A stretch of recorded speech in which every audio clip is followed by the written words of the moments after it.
Hello guys. Nihapunta TL ang ulam, TL sa manok. Alam yung TL, gusto nyo ito. Maganda daw ito, collagen daw ito, sabi. Niluto ko ito kaninang tanghali. Marami kasi. Hanggang gabi naman ulam. Na?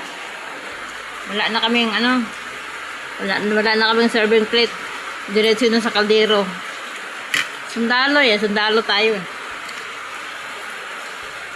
Hindi sa akin. Ang sarap. Sarap niya siya. Sarap. Na? Malambot na siya.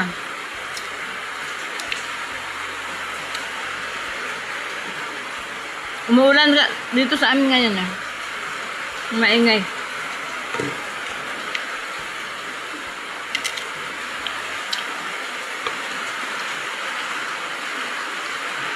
Ulan diri guys. Ulan. Ulan dito sa amin ngayon eh. Ulan. Second plate lang ang ulam namin ngayon. Pinubli lang ito. Bagtak. Bagsak sa manok. Okay pa, hanggang dito na lang. Let's eat guys, let's eat. Kain na rin kayo dyan. Anong ulam niya? Enjoy dinner po. Enjoy. Bye-bye.